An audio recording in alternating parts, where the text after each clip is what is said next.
The atmosphere at the Lindner Family Tennis Center in Mason, Ohio, carries a specific kind of electricity that only a WTO 1000 event can generate. It is a place where the air feels heavy with both the summer heat and the crushing weight of professional expectations. On a recent Sunday afternoon, the scoreboard displayed a result that, at first glance, appeared to be a routine clinical performance. Eala had moved into the third round of the Cincinnati Open, leaving behind a trail of numbers that suggested a dominant, almost effortless afternoon of work.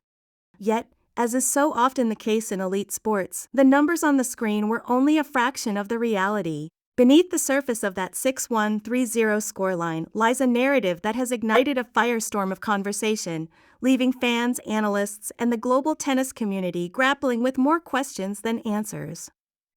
This was not just another match, it was a flashpoint in a career that is rapidly transforming before our eyes. To understand the weight of what happened in Cincinnati, one must first look at the person Eala has become. For years, the story of Eala was one of potential. The promising teenager, the talented underdog, the young player from the Philippines who was one to watch. But that version of Eala, the one who could walk onto a court with nothing to lose and everything to gain, has been replaced. At 21 years old, she has stepped into a new, more demanding reality. She arrived in Mason carrying the highest ranking of her career, and the distinction of being the 17th seed at a WTA 1000 event. This is no longer a player trying to break through. This is a player who has already arrived carrying a maiden tour title from Washington and a reputation that now precedes her. When you move from being the hunter to the hunted, the very nature of your matches changes. Every point is scrutinized, every victory is dissected, and every setback is placed under a microscope. The scrutiny surrounding her second-round encounter was intensified by the presence of other elite figures in the draw, specifically world number 10 Amanda Anisimova. As Eala climbed the rankings, her name began to be mentioned in the same breath as the sport's elite, and every result against the world's best now carries a gravity that was absent just a year ago. Filipino supporters, in particular, feel this shift. For them, Eala is no longer just a representative of national pride. She is a legitimate contender on the world's biggest stages. This transformation changes the stakes of every set played. It was with this backdrop of heightened expectation that Eala took to the court on Saturday, facing an opponent ranked outside the top 70 who had earned her place by dispatching Magdalena Frech in straight sets. On paper, it was a match Eala was expected to win, but it was also exactly the kind of trap that tests a player's maturity. The opening moments of the match did little to calm the nerves of those watching. Eala found herself broken early, a shaky start that briefly suggested the ghosts of past inconsistencies might return to haunt her. In previous years, such an early blow might have led to an unraveling, a loss of composure that would see the match slip away. But the 2026 version of Eala is built on a different foundation. Instead of panic, there was a methodical, almost cold-blooded recalibration. She settled into her rhythm, finding the range on her left-handed serve and beginning to dictate the terms of engagement from the baseline. Her left-handedness is more than just a physical trait.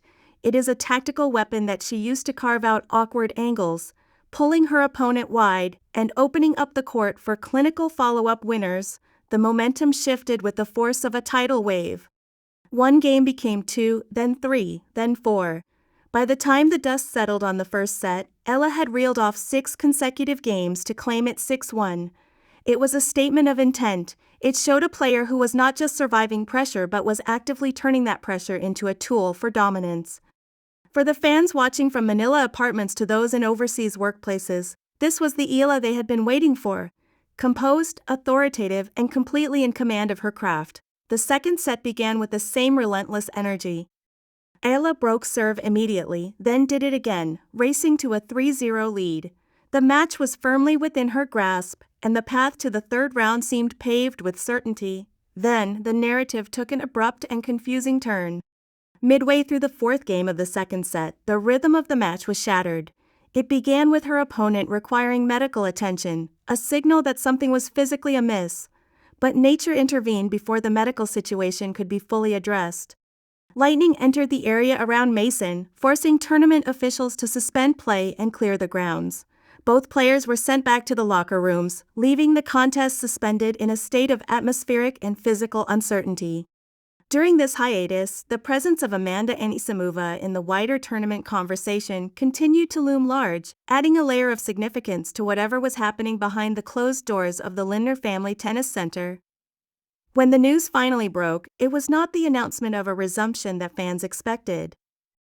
Instead, it was revealed that Eala's opponent had decided to retire, unable to continue due to the physical issues that had surfaced before the weather delay. In the world of professional tennis, this is a clear-cut result, a victory by retirement. Yet for many casual viewers, the suddenness of the end created a vacuum of information that was quickly filled with confusion. It is essential to strip away the mystery. There was no backroom negotiation, no controversial ruling by a committee, and no hidden scandal. When a player is physically unable to finish a match, the victory is awarded to the opponent. Eala was declared the winner because she was the player standing and ready to continue. Full stop. The scoreline of 6-1-3-0 is an accurate reflection of where the battle stood when the body of her opponent could no longer meet the demands of the sport. Despite the official nature of the result, a sense of incompleteness remains. This stems largely from the silence that has followed. To date, there has been no public statement or social media update from the retiring player to explain the full extent of the injury or the emotions behind such an abrupt exit from a prestigious tournament.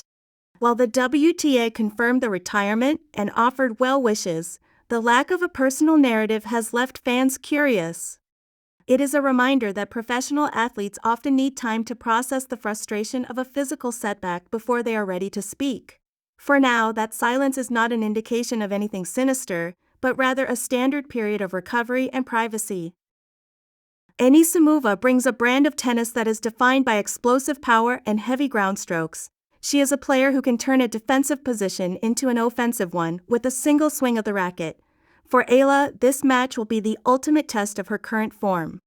It will challenge her to maintain the same precision with her left-handed serve and the same aggressive positioning on her returns, but this time against an opponent who can punish even the slightest error. Anisimova will not allow Eala to dictate the baseline rallies as easily as her previous opponent did. This will be a battle of movement, direction changing, and, perhaps most importantly, mental fortitude. The significance of this moment cannot be overstated. Regardless of the outcome against Anisimova, Eala has already achieved milestones that would have seemed like distant dreams just a few years ago. She has secured a career-high seeding at a WTA 1000, she has a tour title to her name, and she has proven that she can dominate matches at this level. Her rise is a story of incremental growth and sudden, violent breakthroughs. It is a story that carries the hopes of an entire nation. Every win Eala secures is shared by a global community of Filipinos who see in her their own ambitions and their own resilience. Whether it is a young child picking up a racket for the first time, or an overseas worker watching highlights on a phone during a break, Eala's success has become communal. As we look toward the next chapter in Cincinnati, the questions raised by the retirement victory remain a part of the conversation. Could Eala have maintained that level of dominance for a full 3 sets? Would her opponent have found a way to fight back? These are questions that sports often leave unanswered, and that lack of closure is part of the drama. But what is certain is that Eala is no longer a guest at the table of elite tennis. She is a primary stakeholder.